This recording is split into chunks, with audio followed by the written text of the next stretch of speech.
Los programas, coloquio desde la UNI, se ofrecen cada jueves 8 de la noche. Esta vez coorganizado con la Secretaría de Gobierno y Transformación Digital de la Presidencia de Gobierno, de la Presidencia del Consejo de Ministros, nos complace que desde la Universidad Nacional de Ingeniería de la Escuela de Posgrado ofrecerles la jornada de la fecha.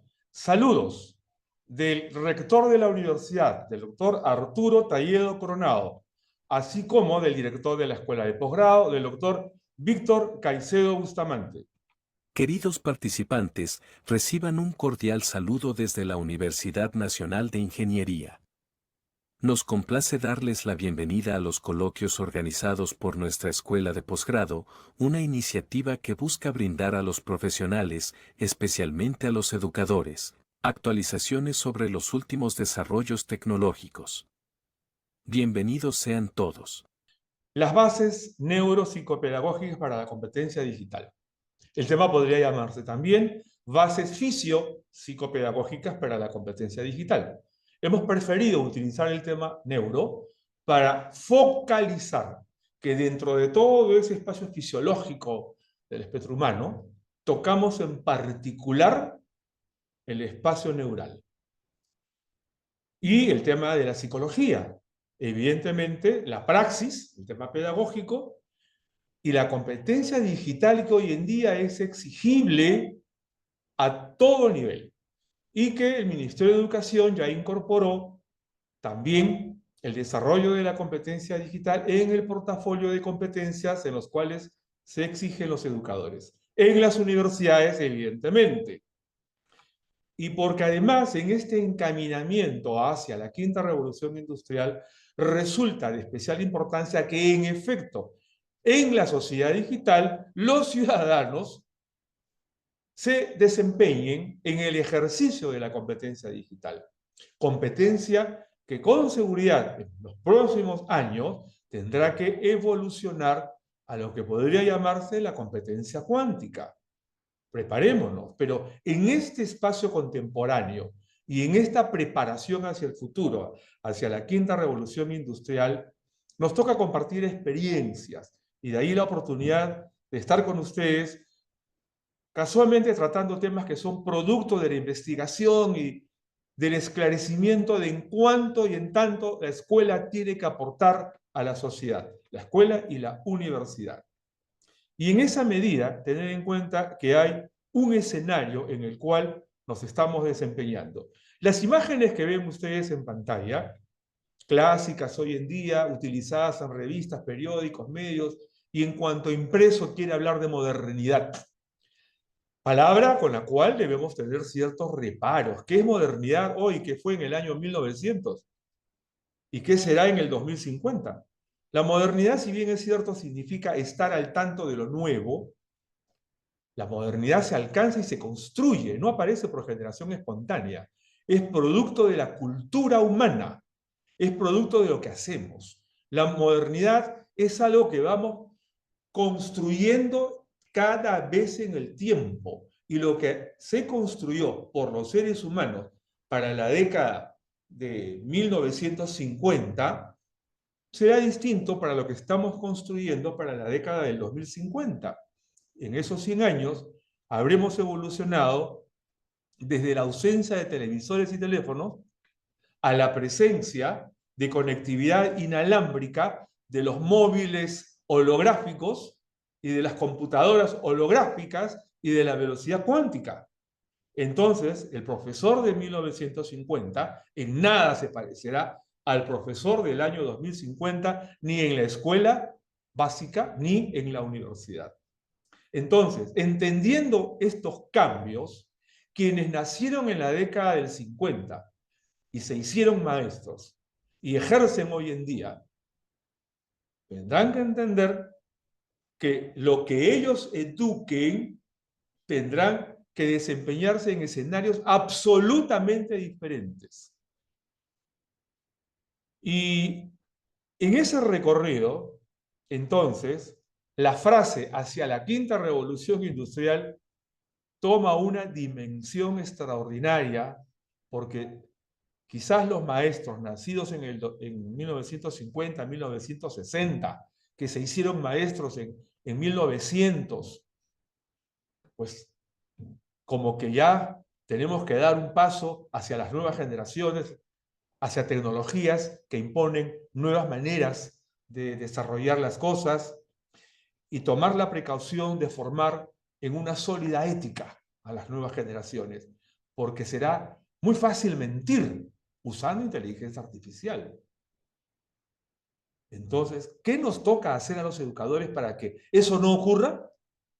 El proceso de educación en actitudes que favorezcan el desarrollo de una sólida ética debe ser comprendido, entendido y practicado por los educadores, y por eso es que nos referimos a lo que se estimula, por eso nos referimos a la parte neural, por eso nos referimos al impacto en esta composición humana que los educadores no habíamos tomado en cuenta con la profundidad que debió ser. Bueno, pero hablemos de la gestión, hablemos de las organizaciones, hablemos del futuro.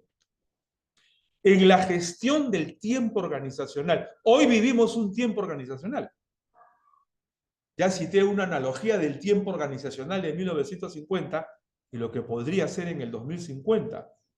¿Qué prima o cuál es el manejo del pasado, presente y o futuro en el ámbito educacional? La historia nos enseña, autores como Piaget están vigentes, como Banduras, como Vygotsky, están vigentes. Solo que se añadió nuevo conocimiento, divulgado por Morin, por ejemplo. Nuevo conocimiento que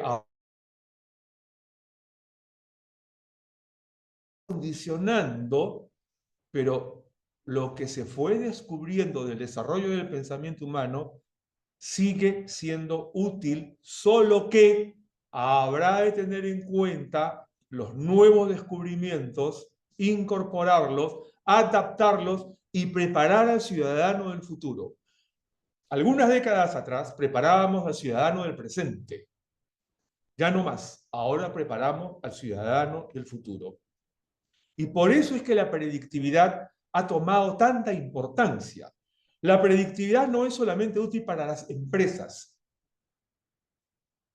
que procesan muchos datos de las costumbres, usos de la población para diseñar la oferta de consumo. La predictividad también será útil para que los educadores pronostiquen esta promoción de egresados de ingeniería. ¿Servirá al país en tal o cual aspecto del plan de desarrollo nacional? Porque intelectualmente tienen esta preparación, emocionalmente esta madurez, cognitivamente estos dominios. Si no lo decimos, pues nuestro trabajo estará incompleto. Es allí donde aparece la importancia de la predictividad, la analítica predictiva en función del producto educativo, tema que fue tratado el día de ayer por el ingeniero. Las herramientas que nos han enseñado los distintos expositores, comprender entonces que está listo el escenario organizacional contemporáneo para que los educadores hagan de la analítica predictiva el instrumento de gestión con el cual nos digan en qué servirá esta promoción. Para el deporte, para la intelectualidad, para la historia, para la matemática, para que sean físicos, para que sean gobernantes. También tenemos que hablar de prospectiva. En rigor técnico, la predictividad es a 10 años y la prospectiva a 50 años en términos promedio, que es lo que hacen los organismos de planificación de los distintos gobiernos de los distintos países hoy en día. Todos los países hacen prospectiva. Pero el primer peldaño de la prospectiva es la predictividad y el peldaño anterior es la analítica y la recopilación de datos. Entonces, a la pregunta, ¿disponemos de herramientas o sistemas para analizar el futuro? Sí, totalmente sí. ¿Es obligación de los educadores incorporarlas en su labor cotidiana? Sí, definitivamente también. Y sustituir las actas. ¿Por qué? Son útiles, pero para referirse al pasado. Al pasado. Porque esos estudiantes cuyos nombres figuran en esas actas están en el último día de promoción y se van. Y dichos profesores ya no los van a tener más con ellos. Se fueron. Entonces son actas referentes de un pasado y de una despedida. Y si en esas actas no hay analítica predictiva, pues el trabajo es incompleto porque no le estamos diciendo a la sociedad en qué servirá esa promoción. En el tema de prospectiva, la misma pregunta, ¿disponemos de talento o se forman profesionales en analítica del futuro? Muy poco. Sí hay futurología, sí hay profesionales que se preparan en analítica predictiva, pero que son el resultado de haber hecho de repente ingeniería del sistema o ingeniería de computación y que con el uso de las herramientas que tienen en su alcance y en la exigencia empresarial que les dice hay que predecir el futuro para estar seguros que este mercado se comporta de tal o cual manera y dónde colocar nuestros servicios o nuestros productos, entonces empezaron a hacer analítica predictiva y haya una oferta también en especializarse en herramientas de analítica predictiva en el mercado, también acá en Lima, también en Perú, y esto ha empezado a propalarse por todo el planeta. Pero esta analítica predictiva tiene que ser también no solo un curso, sino toda una experiencia de tratamiento de datos en todas las disciplinas. Los médicos tienen que hacer analítica predictiva. Siempre se les ha pedido a los médicos que lo hagan. Ahora tienen las herramientas. Los educadores tenemos que hacer analítica predictiva, no solamente para conocer cómo están nuestros estudiantes hoy, sino cómo nos estamos preparando para el futuro y analizar el escenario del futuro para que ellos estén debidamente sintonizados con lo que se avecina. Entonces, el primer peldaño, data para la analítica y predictividad, lo tenemos que hacer los educadores y ofrecer esa data a los que hacen prospectiva, que hacen planeamiento de mayores plazos. En la sociedad contemporánea de la información y del conocimiento, debemos aprender y producir, ¿sí?, para convivir con estos aspectos de cultura. ¿Cuán importante es el comportamiento de los seres humanos? Cada que hay cosas terribles en una sociedad, surge la pregunta, ¿quién educó a estas personas que se portan mal? ¿Por qué no decir, si la disfunción de quienes tienen a su cargo la administración del Estado, las conductas inapropiadas son también consecuencia de una mala formación del carácter, de la sensibilidad, de la honradez? La escuela tiene que repensar qué es lo que está dándole a la sociedad, qué bases formativas le estamos dando a los ciudadanos. ¿Y hoy qué se exige? Confidencialidad. ¿Será cierto que la confidencialidad, que la privacidad de cada persona se respeta? ¿Será cierto? ¿O tenemos todavía mucho por hacer para que sea verdad? Y resulta que los datos de las personas están en las redes sociales. Entonces la pregunta adicional es, ¿estamos educando para que las personas aprendan a cuidar su imagen? Porque la imagen de cada quien está en las redes. Y a partir de eso, ¿existe confidencialidad? ¿Y no es esto un requisito de sana convivencia? Entonces, una cosa es ofrecer datos de lo que hago, de lo que quiero hacer, en una cultura moderada, y otra cosa es abusar de lo que como cada día, le tomo la foto, lo publico, y crear un espacio. ¿Es útil? ¿Es útil ese espacio? Más allá de la recreación, entretenimiento, que siempre existirá, pero cuidado, cuidado con atentar contra la privacidad de los datos ajenos. A eso hay que sumarle. No me refiero a que sean seres íntegros, claro que tiene que ver, pero es la integralidad de esa información con la cual producimos, de esa información con la cual las empresas se hacen sólidas, los gobiernos se hacen sólidos, las escuelas se hacen sólidas, porque tienen la integralidad de los datos que les permiten tomar decisiones. Tienen que ser datos en donde la evidencia está clara y tienen que estar disponibles. ¿Por qué? Si el director de un colegio no dispone de datos suficientes de la calidad de lo que han hecho sus profesores y de la calidad de lo que han logrado los estudiantes, ¿cómo puede retroalimentar el proceso educativo y llegar a mejores niveles? Entonces, miren ustedes esta interrelación que se configura hoy en día en el comportamiento de la sociedad digital en la que estamos inmersos. Y casualmente, profesionales de seguridad digital, el famoso SID, confidencialidad, integralidad y disponibilidad, no son solamente herramientas de los profesionales de ciberseguridad, son la cultura que es sólida, pues siempre estaremos reparando en falta de confidencialidad, en falta de integralidad y en falta de disponibilidad para el proceso de toma de decisiones eficiente y en beneficio de nosotros mismos. Para convivir con organizaciones en donde justamente la confianza sea parte del escenario. Hoy en día nos damos con la sorpresa que tenemos una norma que habla de confiabilidad de la información. Seguridad y confiabilidad. Seguridad y confianza.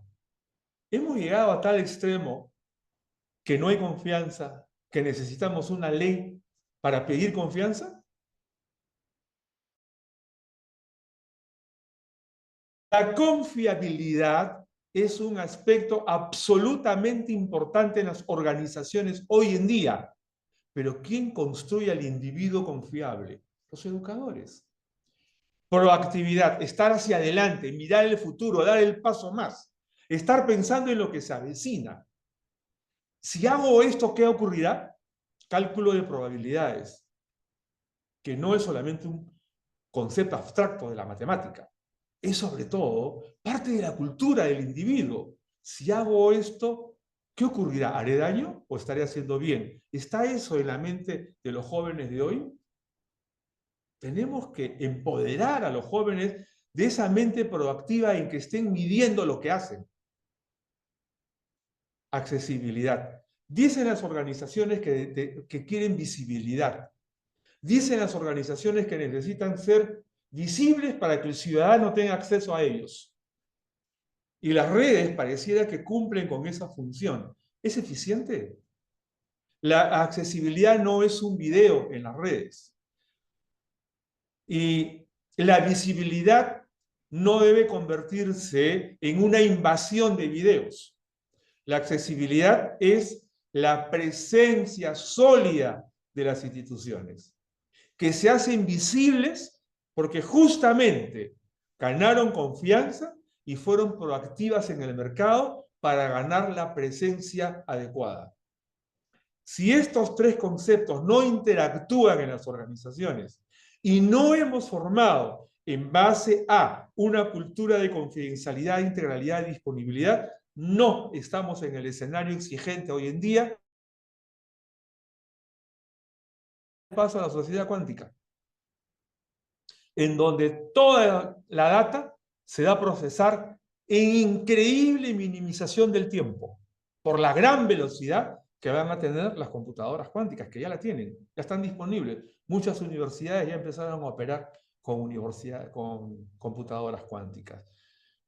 Estas son cuestiones que debemos tener en cuenta los educadores, porque nuestros hijos, nuestros estudiantes, tendrán que convivir con este tipo de cultura y con este tipo de organizaciones. Entonces, ¿qué bases cualitativas formarán los educadores? Esa es la pregunta. Y que tenemos que responderla, y que tenemos que responderla bien. Para esas bases cualitativas, hemos tomado en cuenta lo que se avecina y va a estar en las manos de los chicos. El móvil holográfico ya existe. va a sustituir el móvil con el cual perdemos mucho tiempo todos los días ahora, ¿no? Ese móvil que interfiere en la relación entre hijos y padres, entre amigos, entre parejas. Ese móvil que se ha convertido en un instrumento de pérdida de tiempo en vez de convertirse en un instrumento de aprovechamiento del tiempo. Antes, en el recreo, las fotos de los chicos eran en el ejercicio, en la motricidad, en el desplazamiento. Hoy están sentados en algún rincón con el móvil.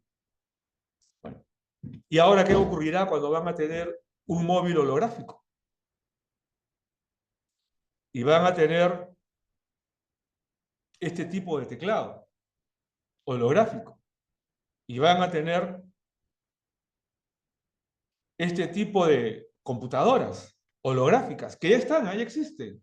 Solamente que la industria está buscando el momento adecuado para lanzarlas al mercado, porque también hay una cuestión de costos, pues, ¿no? Los recursos de cómputo que tenemos hoy en día, los monitores, los teclados, los mouse, van a pasar a la historia. Entonces la industria dice, ¿lo hago ya? ¿Cuánto dinero voy a perder? ¿O cómo reemplazo las ganancias que esto me da? Es una tecnología que ya está disponible, solo que la industria está esperando el momento adecuado de soltarlas, pero créanme, no va a pasar mucho tiempo. Ahora ya tenemos esta clase de mesas que utilizan los arquitectos, los planificadores, los gestores territoriales. Esto ya existe. Muchas instituciones lo utilizan ya. Geomática. Este holograma de una parte del cuerpo humano. Estas herramientas didácticas ya existen y ya las están usando en muchos lugares, en muchos países. Y este tipo de actividad clínica ya existe, en donde la radiografía es un holograma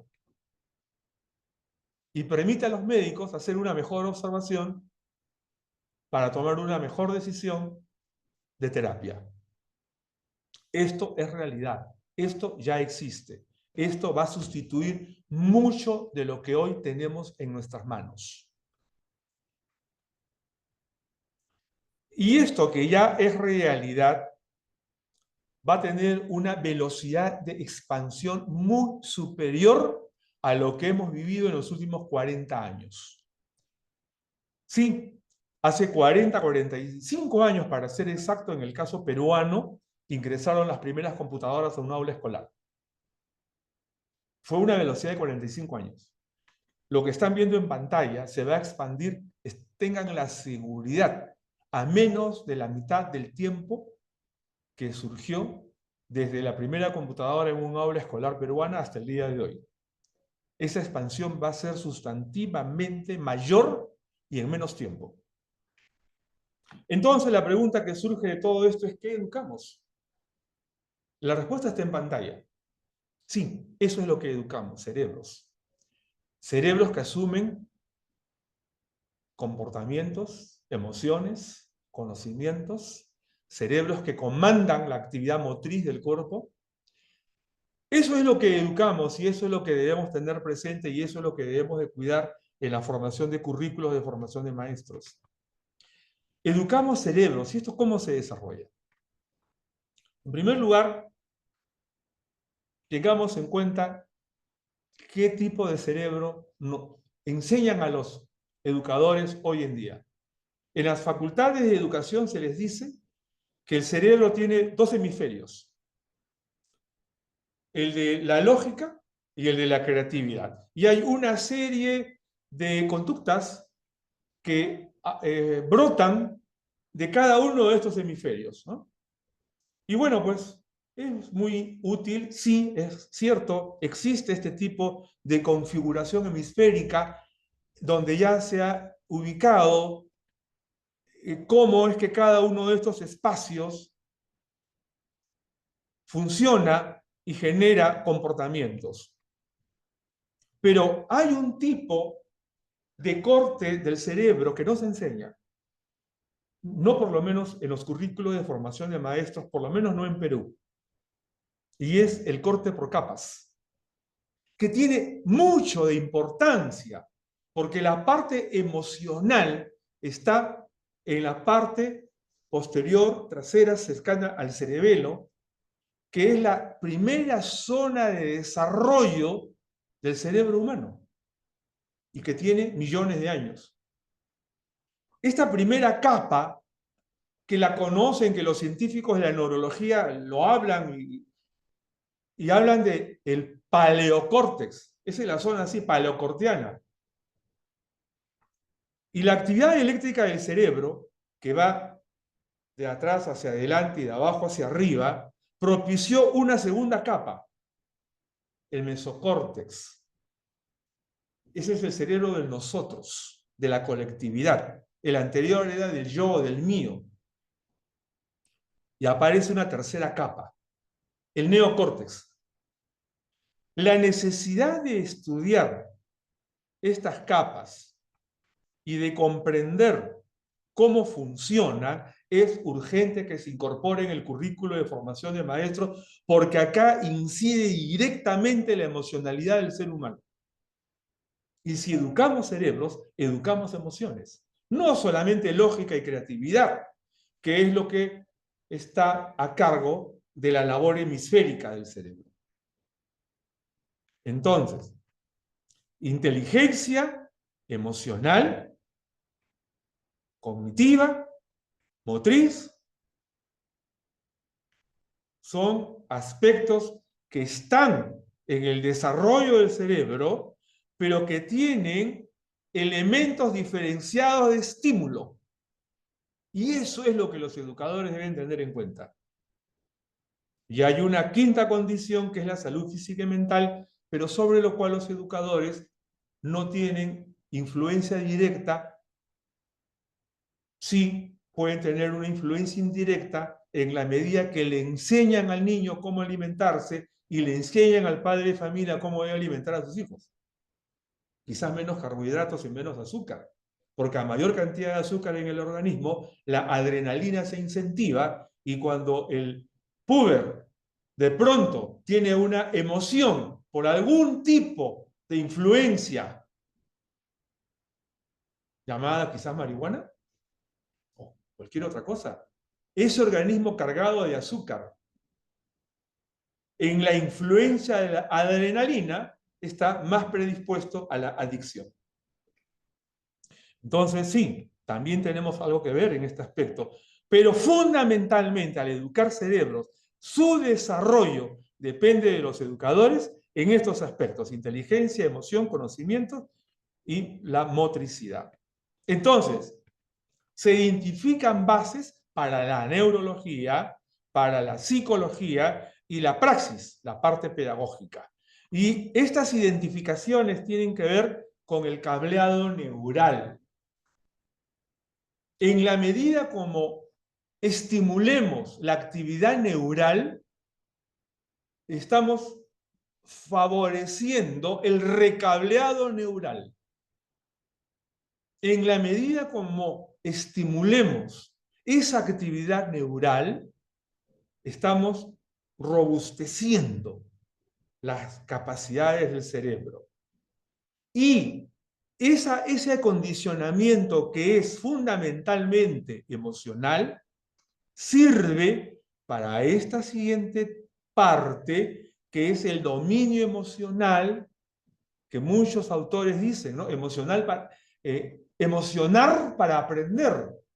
Sí, pues, pero la parte de emocionar tiene una serie de condiciones y la parte de ese dominio da lugar a la aceptación o predisposición del individuo para dedicarse a aprender. Y tenemos que equilibrar dopamina y tenemos que equilibrar una serie de neurotransmisores que tienen relación directa con el comportamiento del estudiante y del futuro adulto. Sí, los educadores influimos por lo menos en media docena de neurotransmisores en su desarrollo, en la actividad neural, durante la vida de la educación básica regular. Y eso es lo que le entregamos a la educación superior, en donde o recibimos neurotransmisores bien ejercitados o mal ejercitados. Y a partir de este dominio, que el educador tenga un adecuado dominio de cómo es el cableado neural el dominio emocional y la predisposición del individuo para el desarrollo de comportamientos, entonces viene la praxis, vienen las estrategias hacia la autonomía. Y este es otro aspecto en el cual debemos tener mucha incidencia, la autonomía. El hombre responsable de sus actos. Ese es el hombre autónomo. La pregunta es, ¿los adolescentes que egresan de la secundaria hoy en día, mayoritariamente, son autónomos? ¿O son heterónomos? ¿O de repente hasta anómanos? La falta de moral o la toma de moral del exterior son parte de la naturaleza humana. El adolescente es heterónomo y eso no es malo, pero hay que orientarlo en esa heteronomía. Esa es la labor del educador, orientar la heteronomía hacia la autonomía.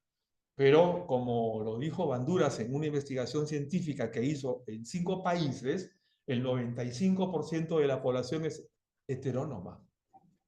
Y hay países con seguridad con mayores porcentajes de heteronomía que de autonomía. Entonces, ¿qué hacemos? Si la pedagogía no asume estrategias hacia la autonomía, seguiremos quejándonos de la calidad de adultos.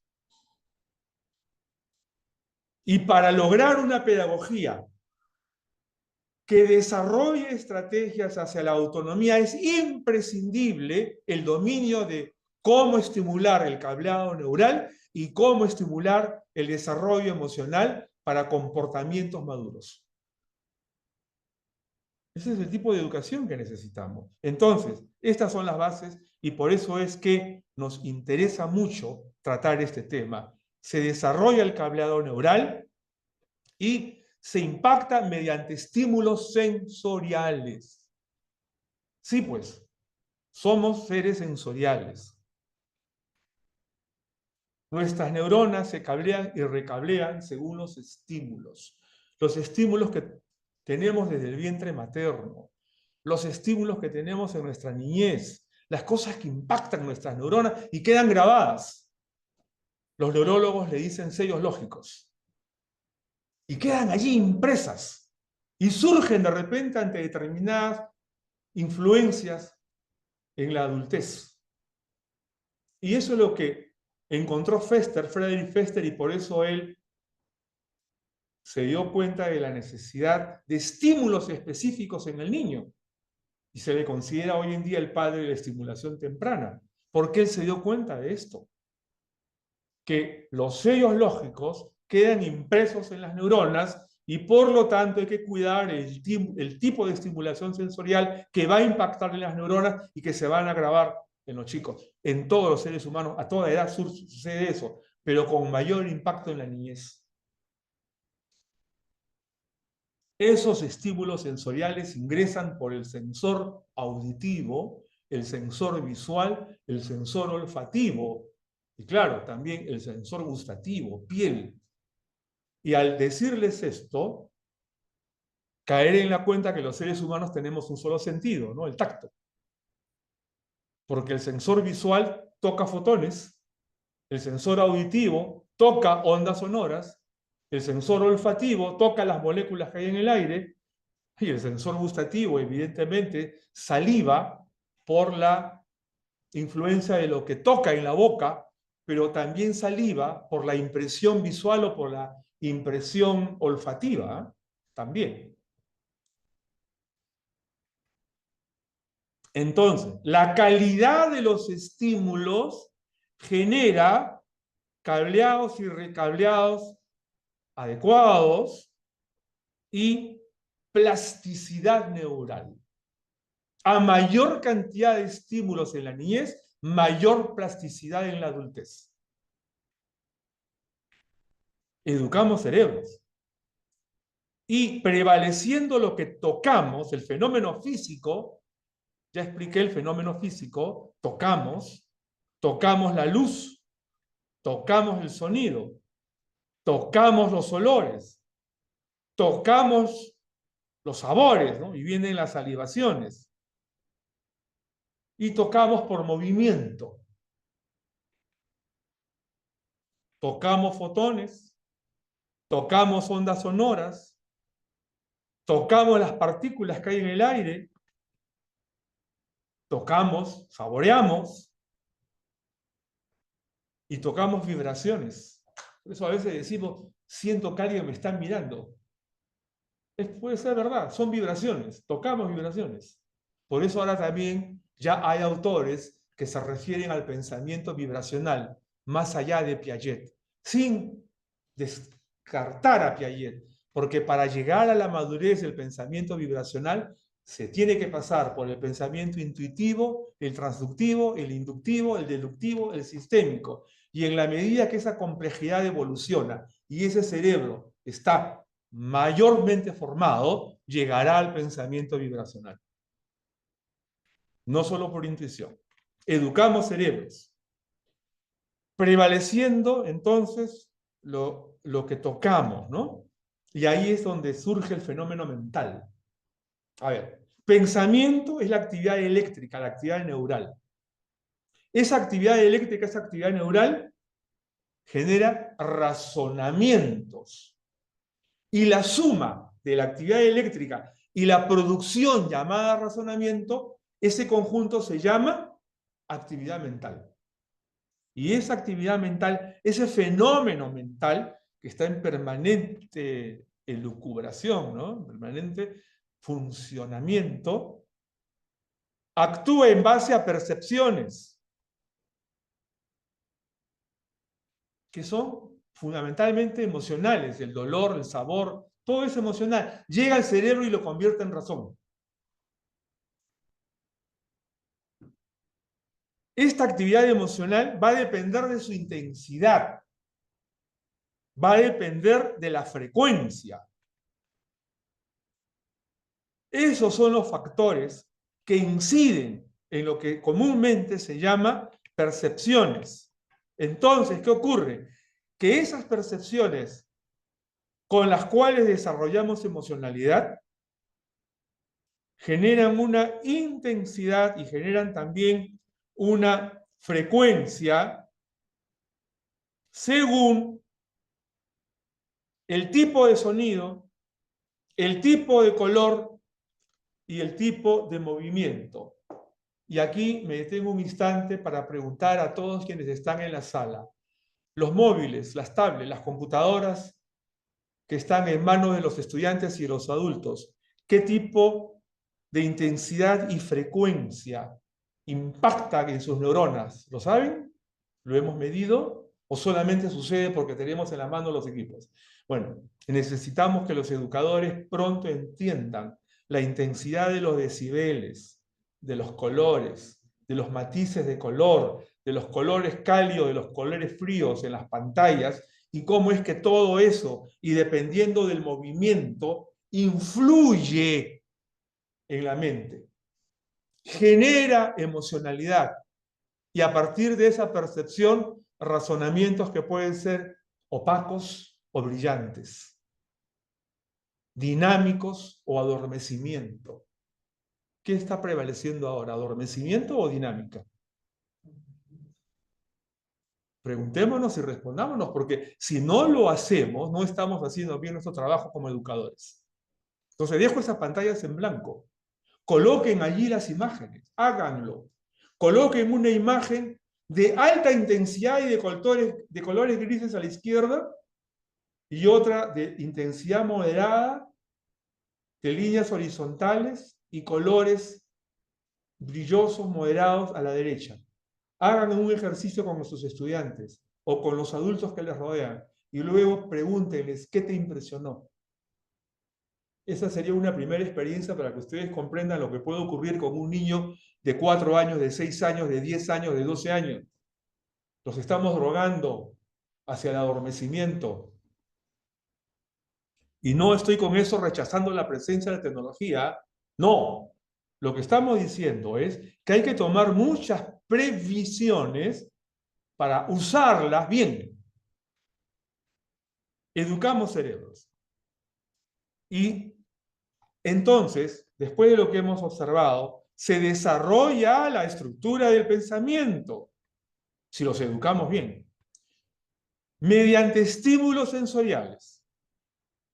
Y este cerebro, gracias a esos estímulos, generará razonamiento. Y eso es lo que queremos, ¿no? Queremos una sociedad que razone. Edel Avinovich nos dijo hace 70 años, escuelas para razonar. ¿Qué razón tenía Edel Avinovich? Pero a pesar de esos 70 años que han transcurrido, y a pesar de Montessori y de muchos otros autores que siguiendo esa línea hicieron un esfuerzo para que los educadores enseñen a los chicos a razonar, está pendiente todavía en la agenda de la educación contemporánea. Y por eso aparece PISA. Quieren medir cuánto razonamos. Buena iniciativa. Porque la gran mayoría de colegios educaban memoria. Ya, se está dando un cambio. Pero que ese cambio no demore 20 años, pues. ¿Y eso de qué va a depender? De la formación de maestros.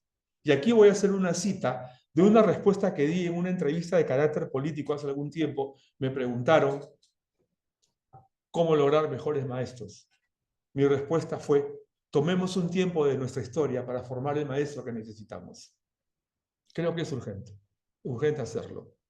Con la influencia de la tecnología podemos llegar muy lejos, pero necesitamos que estas cosas se tengan previstas para que los estímulos efectivamente se conviertan en razonamiento. Educamos cerebros. Que el cerebro, que el hemisferio izquierdo la lógica, que el derecho la creatividad. Bueno, muy bien, pero para desarrollar la estructura del pensamiento mediante estímulos sensoriales, en donde la lógica y la creatividad sean una unidad, debemos haber pasado por las previsiones que hemos señalado en los slides anteriores. Del objeto al hecho, del hecho al fenómeno. El objeto, el mundo real, la reproducción en la computadora y la fenomenología que puede ser entre el mundo real y la computadora en una complejidad ascendente, pero siempre partir del mundo real. Educamos cerebros y para que se desarrolle el pensamiento mediante estos estímulos sensoriales, el proceso de aprendizaje y la gestión de estímulos es responsabilidad del educador. El cerebro es el gran receptor, el gran interpretador y a su vez el gran emisor. Y pasar de la emocionalidad a la racionalidad, construyendo equilibrios, esta es la frase clave, construyendo equilibrios. Surge otra pregunta. La mayoría de la población adulta contemporánea, ¿sus comportamientos son equilibrados o somos muy emocionales? ¿A quién le convendrá que seamos emocionales o mayoritariamente emocionales? Bueno, educamos cerebros. Y las habilidades dependen de esto, de la colección de operaciones mentales. Veo con agrado en los currículos patrocinados por las instituciones hoy en día que se habla de las habilidades, las capacidades y la competencia. Muy bien, pero partamos de la operación mental, porque las colecciones de operaciones mentales dan lugar al ejercicio de la habilidad. La colección de habilidades dan lugar al ejercicio de la capacidad y la colección de capacidades dan lugar a los modelos de pensamiento. Pero se parte de las operaciones mentales. Y eso debe ser el dominio del educador. Estas operaciones mentales son esto. Cito a Piaget, porque él fue quien tuvo muy claro este tema. Y él nos dice, la acción interiorizada que modifica el objeto del conocimiento y que se va construyendo, cableado y recableado, ¿no? Y agrupando de un modo coherente que el intercambio constante entre pensamiento y acción exterior. Coger algo, tomar algo,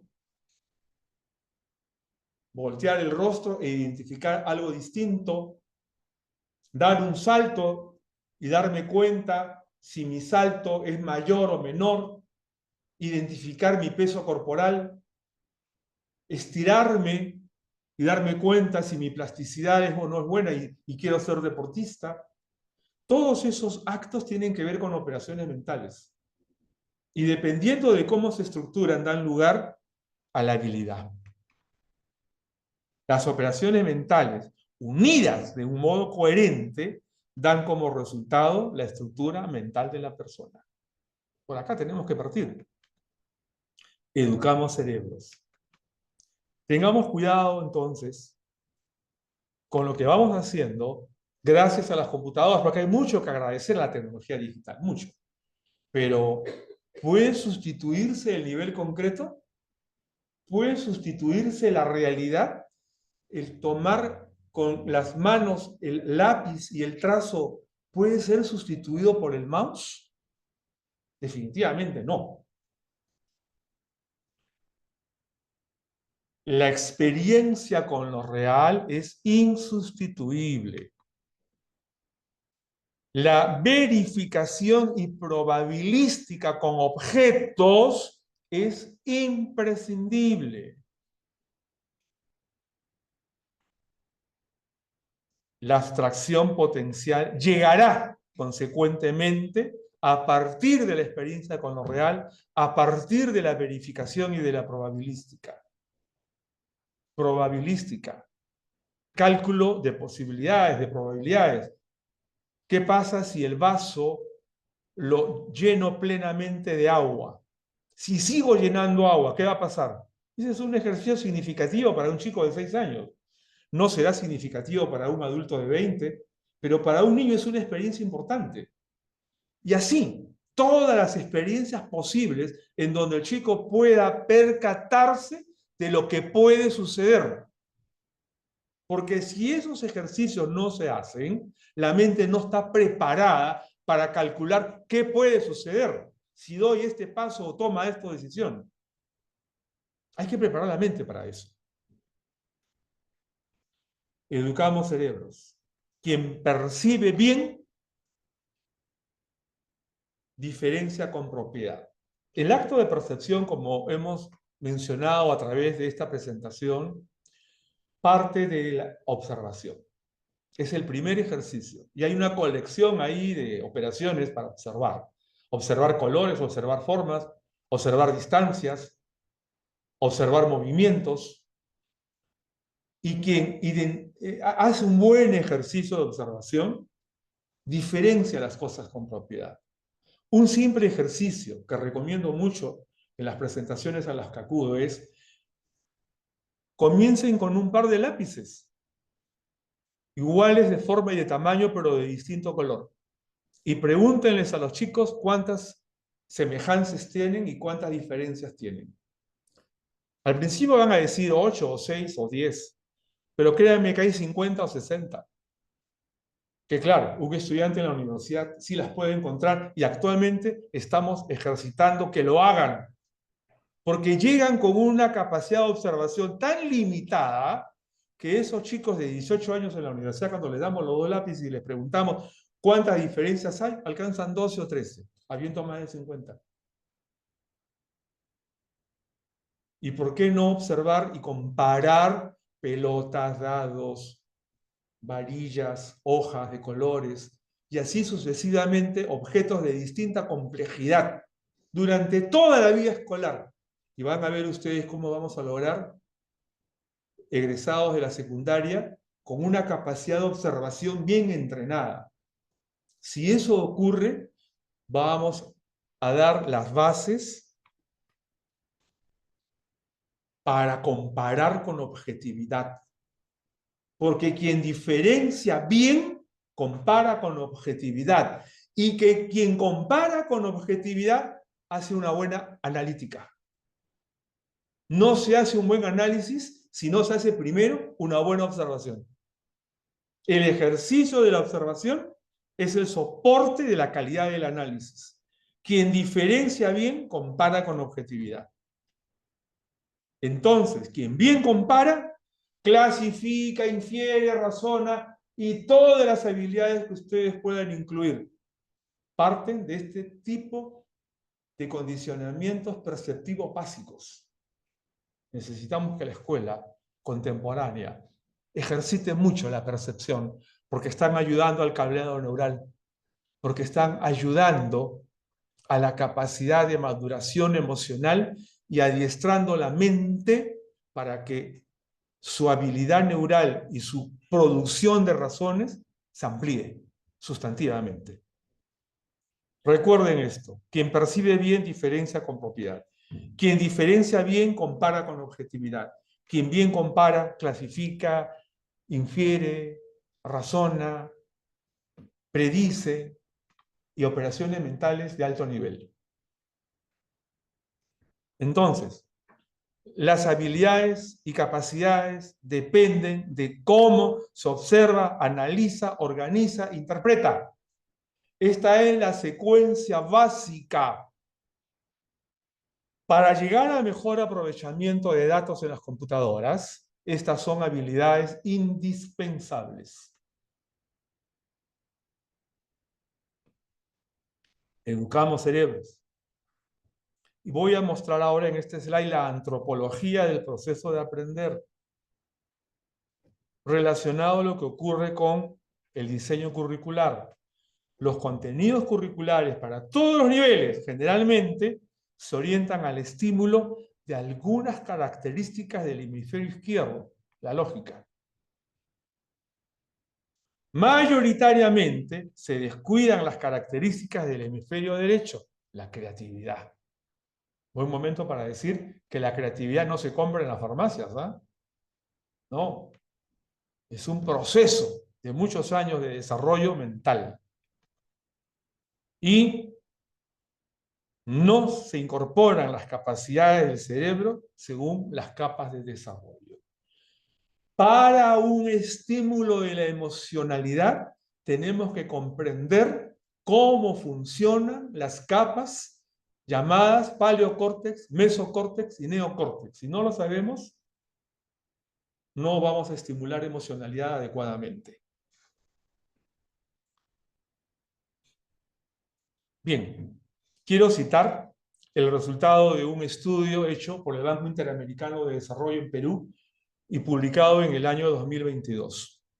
Dice, lo que está ahí enfatizado: los resultados de PISA 2018 en lectura y matemática se encuentran estrechamente relacionados a los resultados de las evaluaciones censales de estudiantes, segundo grado, primaria y secundaria.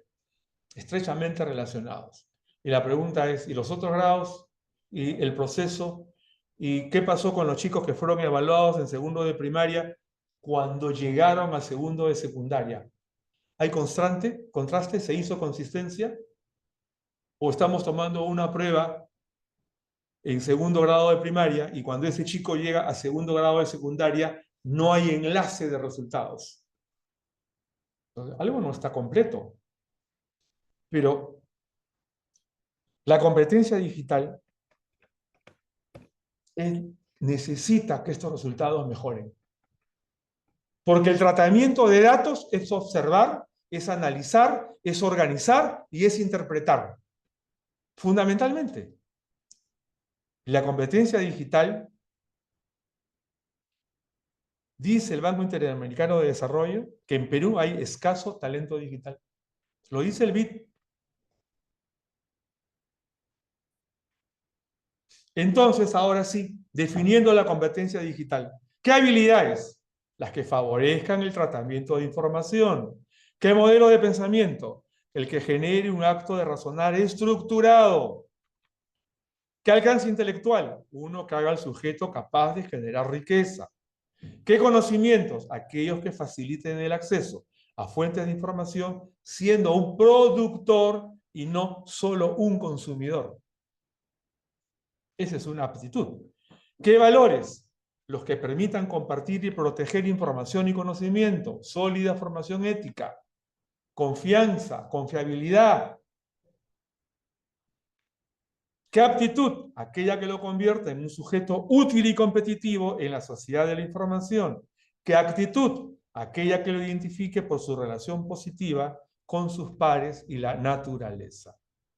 La competencia digital ahora debe ser entendida como un aprestamiento para la competencia cuántica.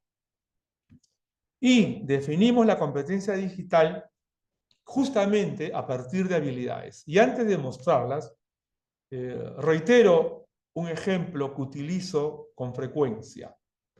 La competencia clínica del cirujano no es el bisturí, es la habilidad que tiene el cirujano dónde colocar el bisturí. La competencia digital no es cómo manejo la computadora, es cómo la aprovecho para el tratamiento racional de la información. Y para ese tratamiento racional de la información se requiere la competencia que el individuo observa, busca, analiza, evalúa, clasifica, registra, produce y comparte información. Esto es básico. Esta es la competencia digital. Pueden agregar alguna otra habilidad, pero estas son fundamentales. Y algo que está en agenda de evaluación. ¿Qué será la competencia cuántica? Se agrega, integra, se agrega, predice y se agrega en plazos breves. ¿Estamos preparados para hacerlo? Colegas de la educación, es urgente que reformulemos los currículos de formación de docentes y que la actividad con nuestros educandos esté orientada al cableado neural, al desarrollo emocional, a la habilidad perceptiva, a la capacidad para calcular consecuencias. Caso contrario, no habremos formado las mentes que puedan competir en lo que se avecina. Y por añadidura, como labor educadores, tenemos que predecir y decirle a la sociedad en qué servirán nuestras promociones de egresados cada año, de cada quinto de secundaria, de cada sexto grado de primaria, de cada promoción universitaria de pregrado o de posgrado. En el 2025, este era el escenario. Ya era moderno. En el 2030, la holografía se va a empezar a imponer. Esa será la modernidad del 2030. Muy bien. La transformación digital, entonces, la evolución de la educación hacia la quinta y sexta revolución industrial está en nuestras manos. Nos toca crear ese nuevo mundo y las bases neuropsicopedagógicas son esencialmente importantes en la formación de maestros porque tenemos que advertir cómo impactan las pantallas de las computadoras físicas y de las futuras computadoras holográficas en los cerebros de nuestros chicos. Muchas gracias a todos.